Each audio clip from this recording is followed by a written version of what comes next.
Don't be the Monday morning quarterback. Don't be the criticizer, because even if, and I'm going to finger quote a mistake is made, that's their mistake to make. And I know I've made a lot of mistakes, and I kind of like the mistakes I've made. I've learned a lot from the mistakes I've made along the way. Welcome to This Empty Nest Life. Join Jay Ramsden as he leads you on a transformative journey through the uncharted seas of midlife and empty nesting. If you're ready to embark on this new adventure and redefine your future, you're in the right place. Here's your host, the Empty Nest Coach, Jay Ramsden. Hey there, empty nesters. Today we're talking daughters and stories and the wisdom we've learned along the way. And I'm happy to welcome to the show Bernadette Catalana, who is the author of Daughter Lessons, Wise and Witty Reflections on Leading, Learning from, and Loving Our Daughters. Bernadette, welcome to This Empty Nest Life. Oh, thank you. I'm so happy to be here, Jay, and always nice to chat about my favorite subject. Yeah, our daughters. And I have one, so this will be a good conversation. We can compare notes. I've got one of each, but I do have a daughter who's 25. How old are yours? My daughters are both in their early 30s, and they're married ladies, as I like to say, which is really fun. That's been a fun part of life. I didn't know that I would embrace it as much as I do, but it's really great. We're not at that stage yet, and I'm definitely not in a rush.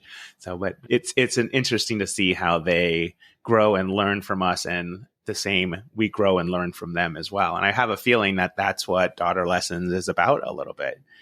It's so much about that. I've probably learned more from my daughters than I've taught them, or at least I feel that way, because, we have this opportunity to, in some ways, revisit parts of our lives and maybe do it again.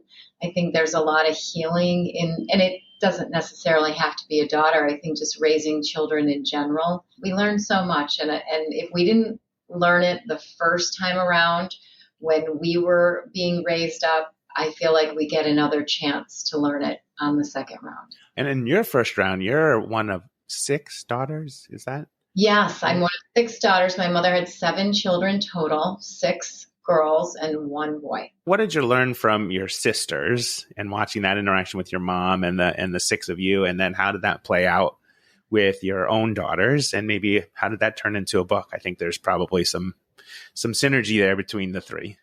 Yeah, I think so. Probably from watching my mom raise 7 children, a lot of it on her own is, zone defense, maybe. There was a lot going on in our house, chaotic. I mean, I often envision myself as one of a gaggle of geese, and I was one of the littler ones. So I'm number 6 out of 7. And my little sister and I are extremely close. And I think it's because we were kind of bringing up the tail. I also think parents change over time. What you are as a parent of, your first is probably different than how you are with your last, especially if you have 5 children sandwiched in between those. So absolutely. I think from my mom, I will say I never felt necessarily close to my mom, probably just because of the numbers. It's hard to be close to 7 children. It's a lot easier to find closeness when you have 1 or 2 or maybe even 3. But especially now, my mom died, it'll be 2 years in October. And I find that I appreciate her more and more each day as I look back and I think of really the amazing job she did raising all those kids. Well, first, sorry for your loss. I know that's tough. I haven't experienced that personally yet myself, but I know that's hard when we lose a parent. But what's one lesson that you learned from your mom along the way? My mom was somebody who really just never lost her innocence. She was a really sweet and innocent person. And I think for her, my dad leaving her, which was essentially my dad leaving all of us, was a very devastating blow. And especially to her as a Catholic woman, she was, this is her essential purpose, to be married and to mother the children of the man that she loved, and to go to church. I mean, these were her jobs. And suddenly she got thrust into a completely different role that she did not expect and did not ask for. But despite that, she never lost her innocence. She was a very sweet person, very kind person. And I think back on a lot of fun stories that we had, even in the tumultuous times, just following my father leaving us and putting our house into this chaos. There's still a lot of sweet moments that I remember with my mom and my siblings as we tried to figure out a new normal. Yeah. Yeah. How did that lesson of like forever innocent, like didn't lose her innocence, play out for you as a mom? Yeah, I feel like I have tried to model that as well, and not ever be a bitter person. I've also just really enjoyed my kids. For whatever reason, probably because I've relished my role as a mother, really from the beginning. I do have people who come to me and say, if you could tell somebody, a new parent, one piece of advice, what would you tell them? And I always say, just enjoy your children. And I have to say, I have done that. I never really worried too much. I knew that odds were things were going to be okay. And I knew I was on top of it. And I just always believed in, the resilience of my kids and the resilience of my love for them. And we've had a wonderful ride.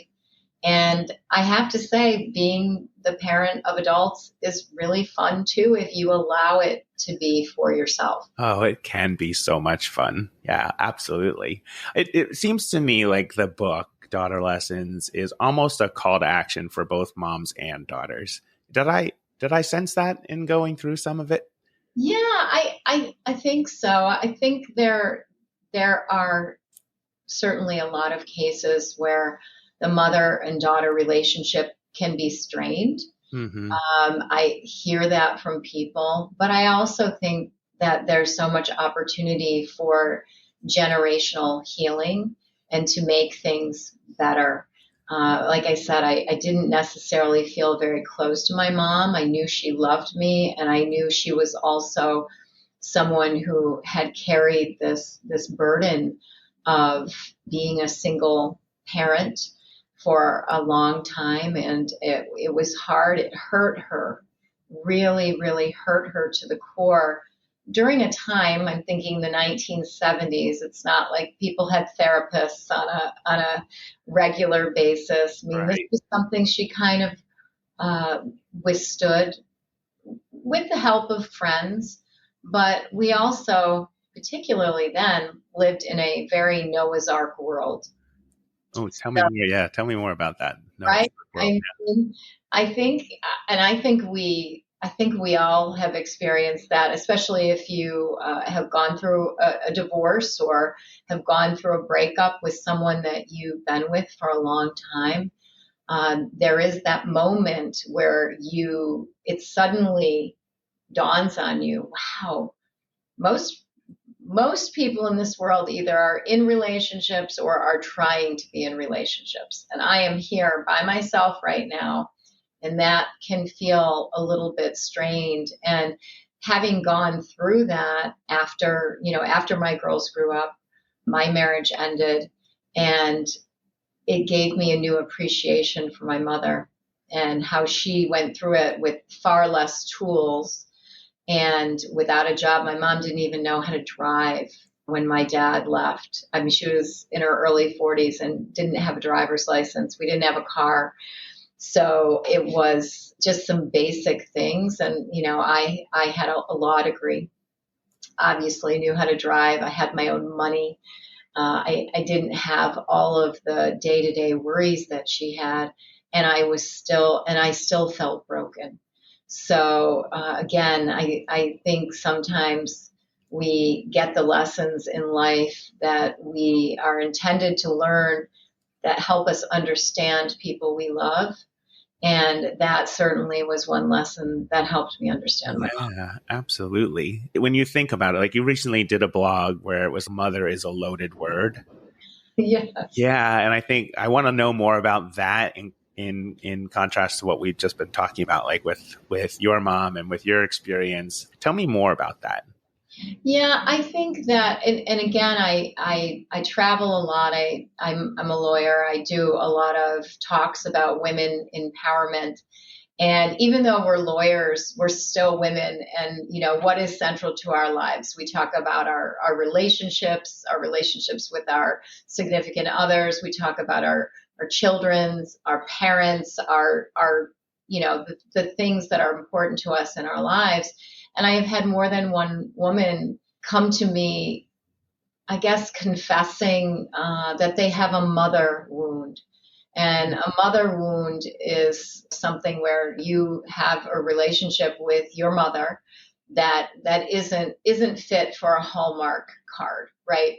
It's, wow, this just doesn't feel right. And I've had a lot of these conversations.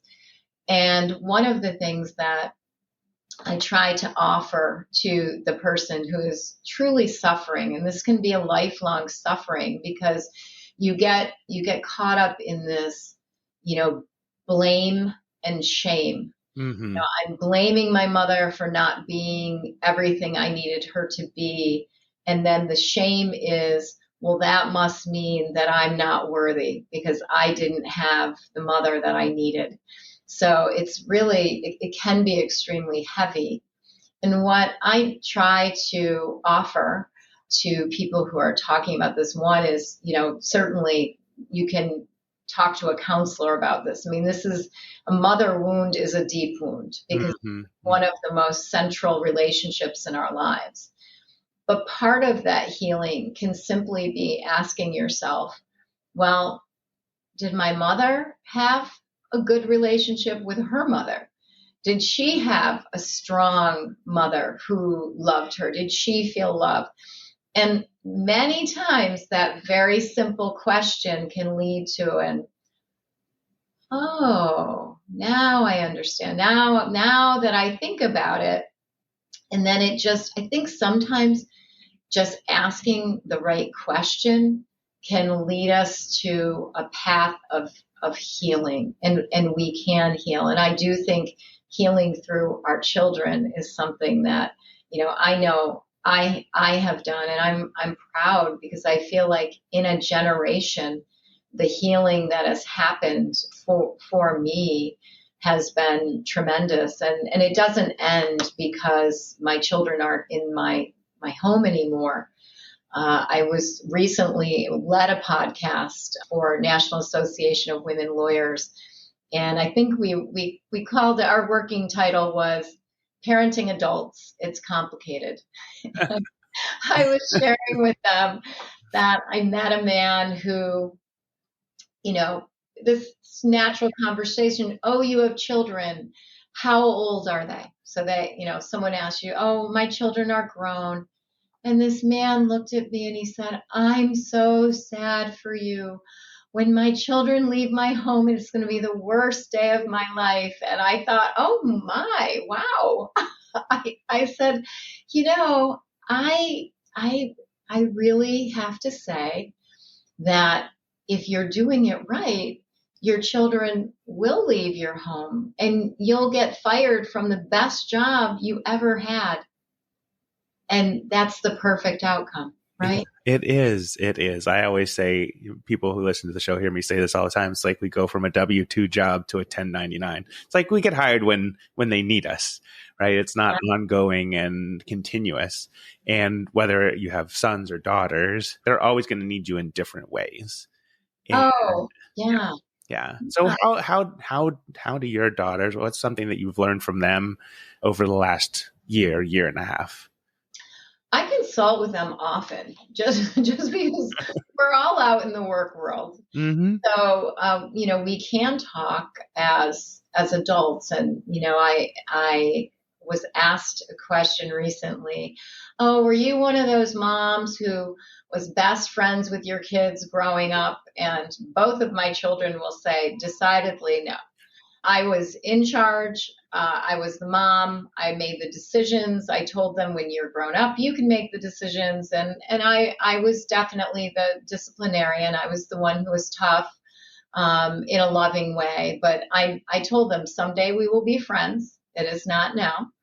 But the day has come where we are friends, and we talk, we laugh, we enjoy each other. I mean, I talk to both of my children every day. I live walking distance from both of them. And to say that in New York City, that's a pretty big deal. It's pretty amazing. Yeah, it sure is. And I just, I just talk to them. I love that I've reached that moment, and I hope that you're there, and you probably are, where you realize you did a good job, and you can, the relief of that burden, that's a big one, because you don't realize it when you're doing it, right? Right. Oh yeah, because there is no handbook, right, for being a parent and teaching the kids. I think the idea is that we ultimately want to raise good humans who do good things. Absolutely. I worry about when people get so caught up in like the achievement of our kids, as opposed to, are they going to live a good life because they're a good human? That is more important as our jobs as a parent. It's not, we can't achieve for them. And I think that's the message I like to send to folks is. Couldn't agree with you more on that. Our children are not our happiness projects. They are not our achievement projects. They are not a scouting badge that we're earning. My children are extremely different from me. They are not. I'm a lawyer. They wanted nothing to do with being lawyers. I love to read. I don't think either of them are really very bookish, but they have fantastic people skills, and they are, they're go-getters, they're hard workers. It's really fun to see them navigating the world. And I absolutely talk to them because I lead a lot of young people in my position as the leader of this office, that I want to know what's going to work, or what's a good way to do this or that. More than anything, we really just enjoy each other. And I think that that's the best part, is just that joy, that end joy. Yeah, that's, I think, the true measure of having a job, having done a job well as a parent, is like, are we still close with and can spend time with our kids and have it be enjoyable and fun and still learn and laugh and do things together? I'm curious with the daughter lessons, like, how did that book come to be, and how did you pull from your various life stories with the girls and obviously with your sisters in your life? What was the impetus there to write the book? Well, I started it, more than 10 years ago. I got up one morning and thought, wow, the girls are going to be out of the house and we're not going to live together every day. And then the thought dawned on me, well, there's going to be a day when I'm not going to be here at all. And I hope that's a long way away, but how can I prepare for that? Because I didn't feel necessarily close to my mom. I didn't feel like I knew my mother as well as I would have wanted to. Even then, even though she was still alive, I mean, she was brought up in a different time. She probably, I look back, she really wasn't all that close to her mom either. So, but I had been close to my girls, and I thought, what's the next step? Well, the one thing that I've always liked to do that's come easy to me is to write. And I have kept a daily journal since 2005. And I woke up one morning at the beginning of October, and I said, I am going to write a lesson every single day for my girls. I'm going to just write a lesson, something they would want to know about me, about life, about love. And I literally picked up a pen and I made sure that it fit like to the bottom of the page. Because again, we live in a different world now. People have less time to read. I wanted to give them something digestible. So I did these short entries about different things, of different events of my life, of their lives, of my mother's life, of, our family. I certainly wrote about my dad a lot, whom I loved very much, and wrote about the aspect of forgiveness there, about, forgiving him for the situation that I grew up in, certainly. And it really was, again, it was obviously that it wasn't all joy. There are some things in there that are hard, but mostly I feel like I wrote it in a way that I wanted them to hear it in an upbeat way. And I put the book together. Then the girls and I, we launched the website, and then I was writing quite a bit. And then we were talking before we started recording a little bit. Actually putting the book together took so much time that I really kind of went away from posting on a regular basis. But I think this past May, this Mother's Day, because I was doing a daily column, I was a guest columnist for Living Grace, it kind of got me into this mode of, I'm writing these posts, I'm going to get back and get at it again, because I really do enjoy that part of my life, is picking up a pen and writing. So to me, it's a gift for them. The cover of the book is myself and my girls. And I always tell people the only people that are required to read this book are standing here next to me on the cover. But it's brought a lot of joy. I've had a lot of people reach out to me and talk to me about the process. And it has brought so much goodness. So they're a love project that I'm getting more than I gave, It's interesting because, like, in my brain says you've written this book, The Daughter Lessons, but it seems like it continues. The lessons continue all the time. I mean, we're still, like I said, we're still talking, having fun. Courtney and I are going on vacation with our significant others in a couple of weeks. I mean, we're still doing all the things and just trying to enjoy as much time together as we can. Because, I think if you ask the wealthiest person on the earth, what is the one thing that they would want at the end of their life? And it's not going to be more money. It's going to be more time. And, these girls are my treasures. And so I'm doing everything I can to spend time and just enjoy these wonderful, wonderful people who are their own people. I mean, I'm extremely lucky that they have grown up well. I mean, yeah, part of it is work. Part of it is my time investment. But part of it is just who they are. And I realize that I'm extremely fortunate. So we're just enjoying time. And I think, that's the message that I hope your listeners get from this conversation. I think people hear empty nest and, it kind of makes them shudder a little bit, because I know for me, a big part of my identity, even now, is being a mother, but it doesn't end. It changes. And the one thing that I will tell you is when my girls need me now, the problems are bigger and they're more impactful. Mm-hmm. And it's interesting in that way. I still have a big influence on their lives. Am I making decisions for them? No. But as a supporter, as a listener, as somebody who is an interested carer in the situation, your impact as the parent of an adult is just as significant as it was when your kids are small. It's just not it might not be every single day. Absolutely. Yeah, I think of the journey as in the beginning, we're kind of the sage on the stage, like, don't touch that, it's hot.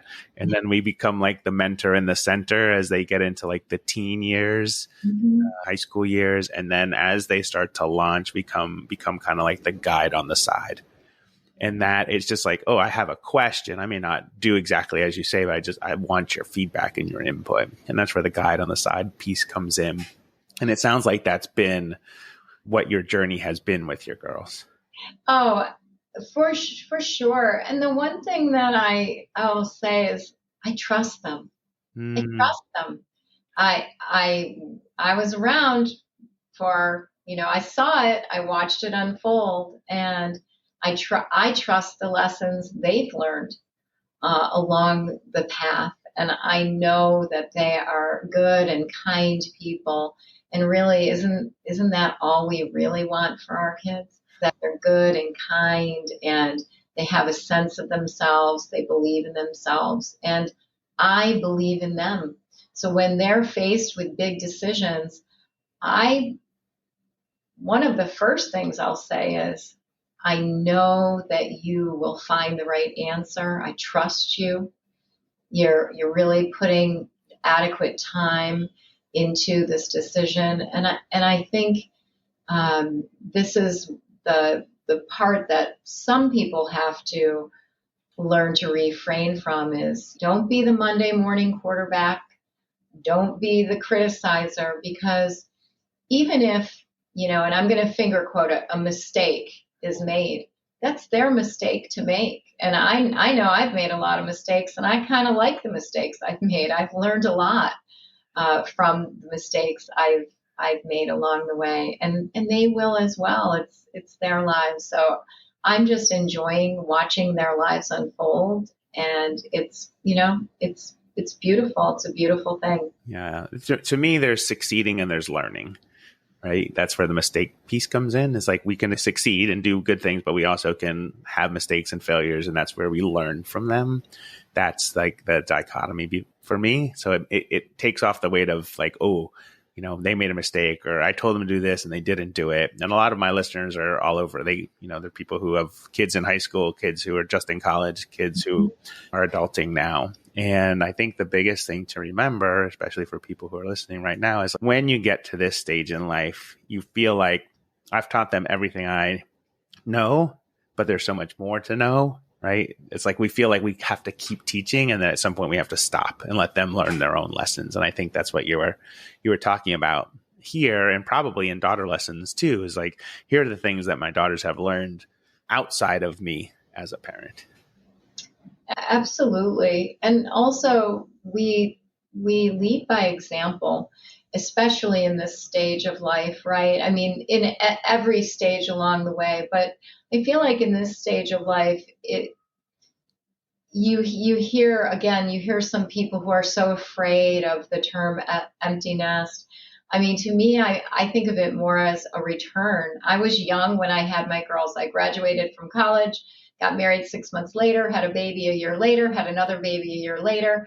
And I was, I mean, especially in today's standards, I was extremely young and, probably didn't know myself and probably hadn't properly raised myself. Now that the active work of raising my children is done, I can now return to the project that is me and do things to help myself grow.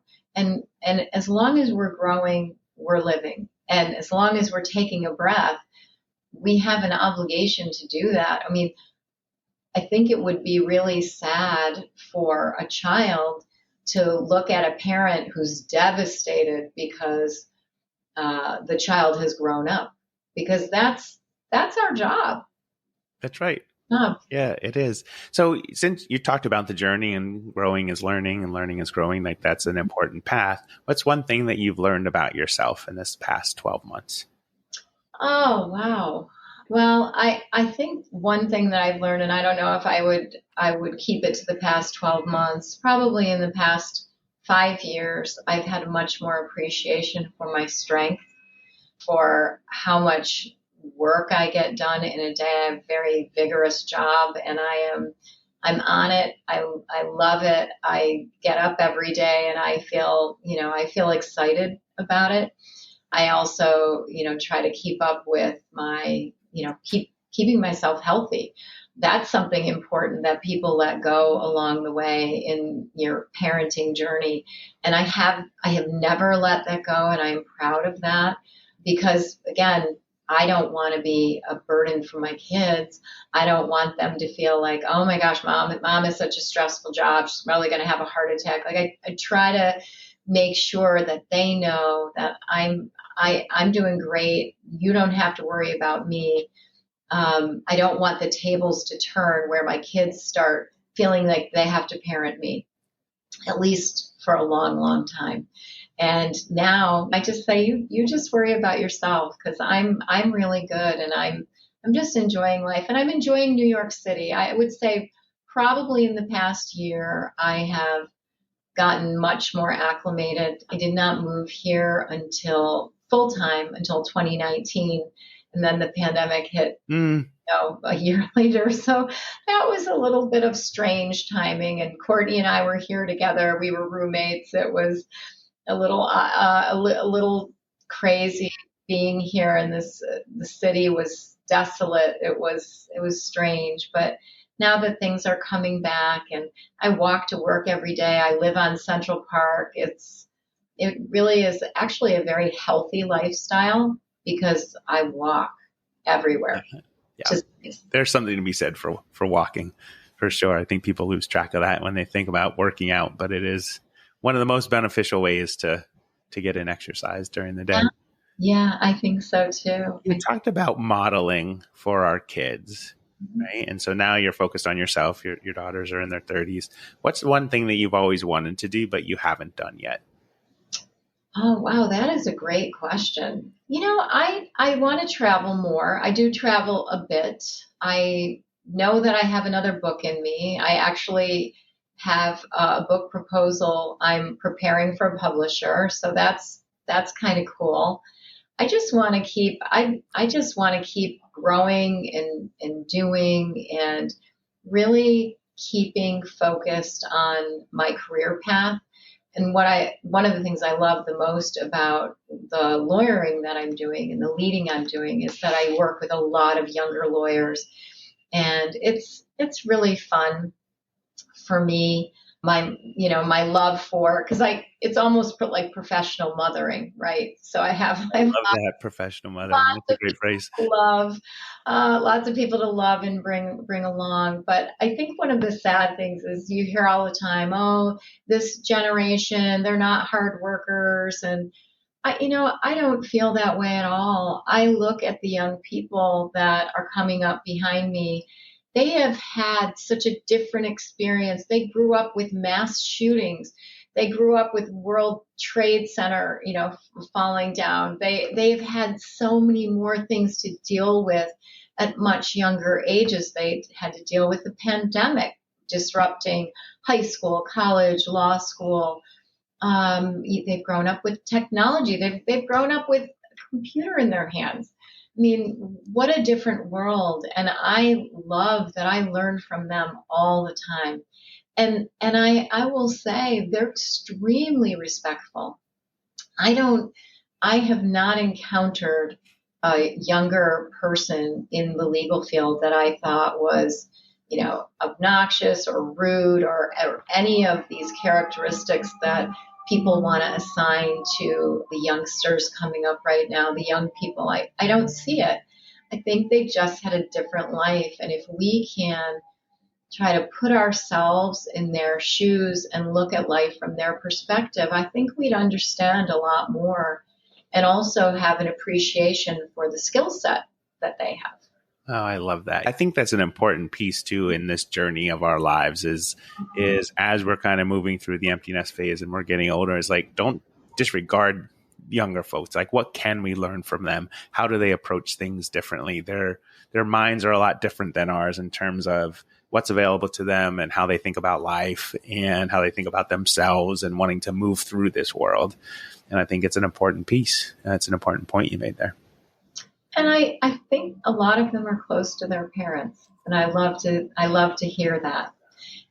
Nothing is a bigger compliment to me than, oh, my mom said the same thing. And that makes me feel good, because then I know that, okay, I must be giving this person good advice because their mom said the same thing. There you go. Are you handing out daughter lessons to the associates in your firm as they're coming through? I'm not, but they do see it, and they know that I'm on podcasts. often, and they know that I'm on podcasts because I'm talking about my book usually. And they do follow me on LinkedIn because I do a lot of posting on LinkedIn, and they do follow that. They're very, they're very kind and very sweet. I have to say I've gotten a lot of joy raising my children, and I have gotten a lot of joy mentoring younger lawyers, and I find they're all extremely generous. I always think, oh, thanks for putting up with me, because it's like you've got a mother at the office, but they seem to like it. They seem to like it. Yeah, everybody loves that figure in their life, right? That gives them maybe a little bit of structure and something to lean on when they need to lean on somebody. Yeah, and they see me doing it, and they know that I've had a successful career. Mm-hmm. And I think probably one of the things they like the best is when they'll hear me on calls. And, sometimes when I'm on a call, I may be talking to an opponent, and I may be having a little bit harsher tone of voice. And so they get to see me in different roles and see me doing other things and flexing my muscles a little bit. And I think that's fun for them as well. Yeah, it goes back to the whole modeling piece, right? We're always modeling. Always. Oh, in fact, one of my partners at my last firm said, they're watching everything you do.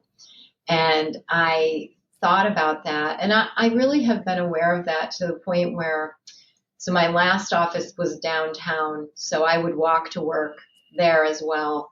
And I would wear comfortable shoes, but I would put my high heels on in the elevator on the way up so that they would never see me not like completely myself, professional, and walk through the door. And one thing I did every day, and that I still do now, is I say hello to every single person who comes into the office, especially post-pandemic. I think we need that. I think we need to thank people for making the effort to come in and be there in person. And I know that matters. That matters to them, that greeting. And you know what? We set the tone. Just like as you lead your family, when you have your work family, you're leading them as well, and you're setting the tone of respect that way. I love that. Well, in terms of setting the tone, before I let you go, like if you had to say what your empty nest life motto was, what would it be? Oh, wow. I have a few. One of them is little children, little problems, big children, big problems. So that, and I don't say that as a bad thing, but just to remind myself that I'm still important in the process. And I know I am. But I think the other thing is, toughest job you'll ever love and get fired from if you're doing it right. So I will say I've been somewhat fired, but yeah, I like the idea of being a 1099 employee. That's right. Little guide on the side, right? They hire you when they need to hire you. So Absolutely. Good. So good. Daughter Lessons is available on Amazon. I'll put it in the show notes for people who are interested in checking it out. Bernadette, it was a pleasure having you on the show today. Thank you so much for being here. So nice to talk to you, and good luck to you and to all of your listeners. I'm really excited that somebody is exploring this and making the term empty nest something positive. Absolutely. It's my mission. Well, you're doing it. Are you ready to start living and enjoying your empty nest years? If so, head over to jasonramsden.com and click Work With Me to get the conversation started. This Empty Nest Life is a production of Impact One Media, LLC, all rights reserved.